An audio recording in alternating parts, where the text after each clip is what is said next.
And you're good to go. Alrighty. Okay. All right. Having to move during the pandemic is not any fun. Moving in general is never fun. Essentially a pain. And you should listen to this because of my recent experience of mine. And you have to ask yourself, what was she thinking? Why should you listen? Well, I'm currently a student at UALR in the communications class, and and this is going to be a topic about conflict with my brother, which is nothing new. Part of the conflict, the triggering episode, if you will, was my brother was helping move some antique furniture. Always be aware of how others might try to help. If not, conflict may occur. Right. To give you a little background on this, it happened over a weekend back last month, and we were moving antique furniture that belonged to my great great grandmother on my father's side of the family. Uh, I have an attachment to those type of belongings. Uh, my brother, not so much. And during this process of moving, I was packing stuff in my mom's car. My brother pretty much sat on his butt. And then with the last carload, essentially, that included a moving truck, my brother was called in to help by our mom. After I get done coming back out to get another load, I ended up seeing him with a piece of drawer in his hand, the rest of it in the other, and I lost my cool. Only thing I could say was, "What were you doing? How did this happen?" It seems that, and at that point, my brother didn't try to respond in a calm manner. He just literally got in my face and essentially yelled at me, told me that I shouldn't treat him like a child. And mind you, this was in full view of the neighbors from across the street. And by this time, our parents had come out to see what was going on, which was a good thing. My mom was able to get me to kind of calm down. My brother stormed off somewhere. And to say the least, that conflict is still, well, not really ongoing, but it's more like, okay, it happened. We'll go on from there. And the two main things that I took away from this was that in terms of communication principles and concept is that one, restraint was related, informational listening and critical listening would also apply. Restraint is basically trying not to get into a situation of negativity or communication of negativity with anybody or anyone. That didn't happen on my end or on my brother's end. Okay. Now, for informational listening,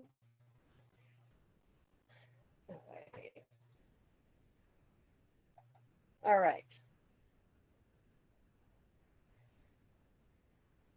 According to the our online textbook, Communication in the World, informational listening is the ability to comprehend and retain information.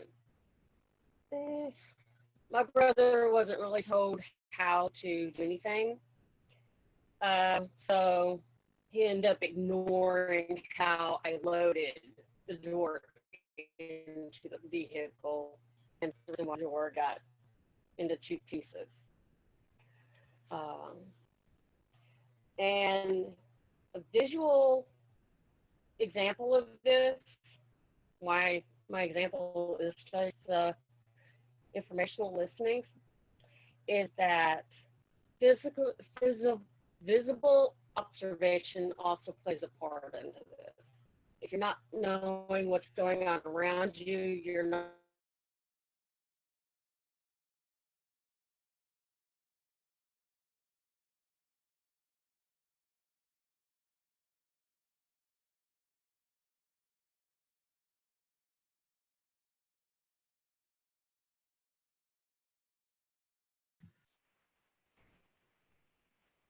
Hey, Ellen, I think you froze.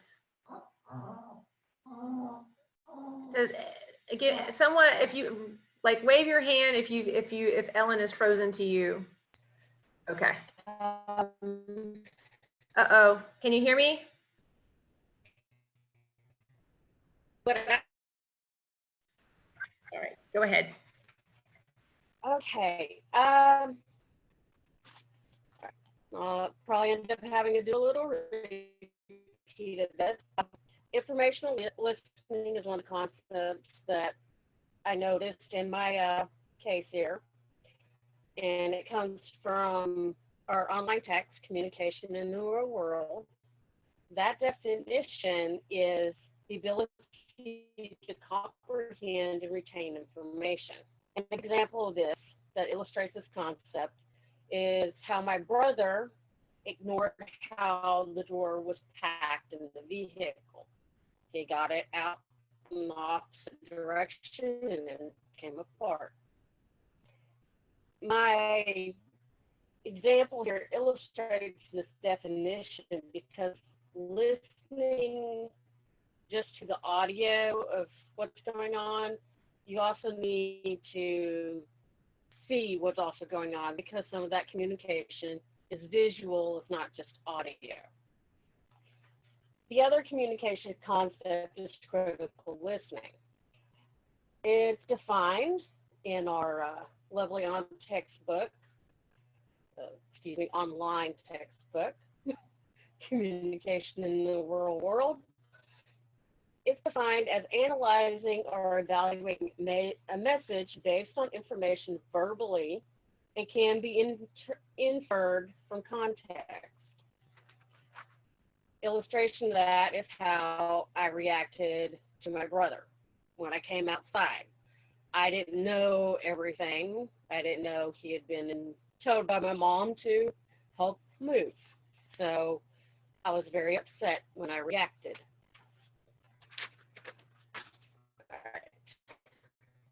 From there, from what I learned and what anyone can learn from this issue of my mistake, is that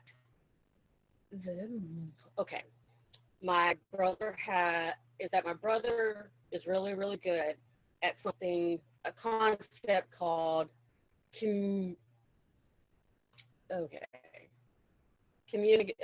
aggressive listening. And according to the definition in our online textbook, it's when people pay attention to what you're saying so they can attack you. And he's really good at that. And if I had remembered that, conflict wouldn't occur as much as it does with us. The ethical implication that I could use to improve my relationship is restraint. If I showed more restraint on when I talk to my brother and how, there'd be less conflict. Best thing I do these days is I avoid them. Okay. In conclusion, this is just one example of many conflicts that happen between me and my brother. And in this case, the study between us and the communication principle concepts that apply and how one can use this learn from is, well, you can't avoid it. So you have to learn, you have to know how to communicate with people, or miscommunication is going to happen a lot. Unavoidable stressors will tend to happen. So in this case, if you can avoid moving, hire someone to do it for you. There's less conflict that way. And I'm done.